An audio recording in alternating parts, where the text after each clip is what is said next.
Why do I hate this so much, besides the stand-up collar? He asked.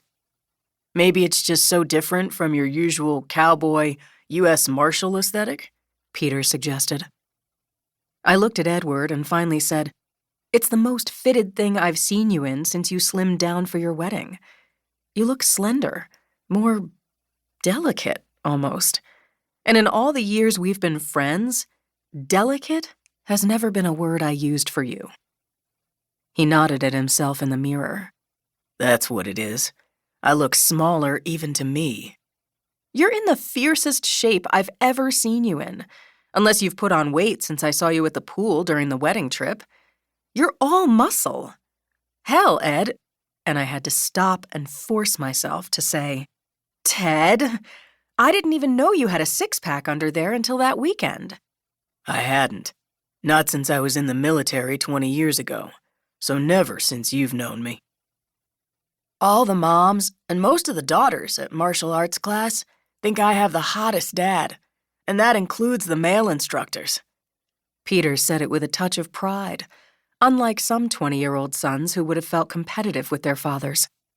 Of course, Edward had never been competitive with Peter either. High praise, I take it, since I haven't seen your instructors, I said.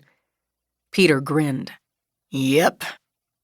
Since you're one of the instructors now, very high praise, Edward said, and he smiled at his son with a pride that I never thought I'd ever see in his eyes for anyone. When we first met, Edward and I had both been so alone, and neither of us had ever expected that to change. Now here we were, both of us happier than I'd ever seen us. Sometimes life was good. Peter looked embarrassed, but pleased. Why didn't you tell me you'd made instructor, Peter? Congratulations. It's just part-time. But you're still in college, so part-time is all you can really do, I said. There's really not a lot of money in owning a good martial arts school, and instructors make less. You have to be a belt factory or offer kickboxing as a fitness class or something sell-out like that to earn enough money to pay full-time staff full-time wages, Peter said.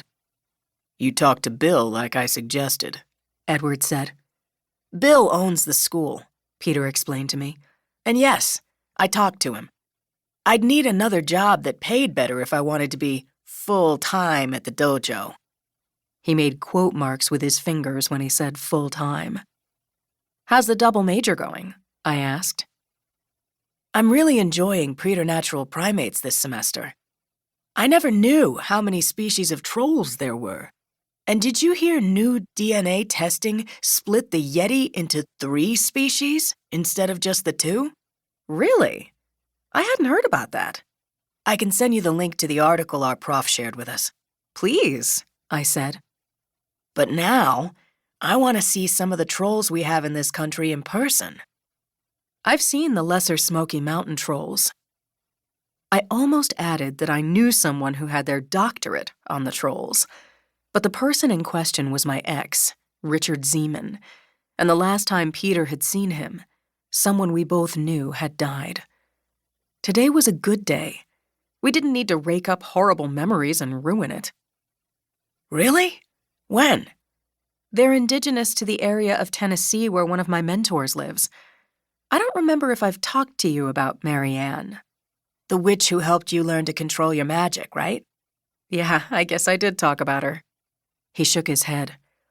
Nathaniel told me after the trip when he went with you and Micah to try and learn how the magical energy worked between the 3 of you. I knew that Nathaniel talked to Peter even more than I did, and Mary Ann was out of the broom closet as a witch, so I guess it was okay that Nathaniel shared. Besides, I looked at his eager face, so happy in college, learning new things that he'd call up to share, and realized that I trusted Peter. He knew how to keep secret whatever needed kept. Your face went all serious, Anita. What are you thinking about? He asked. I smiled.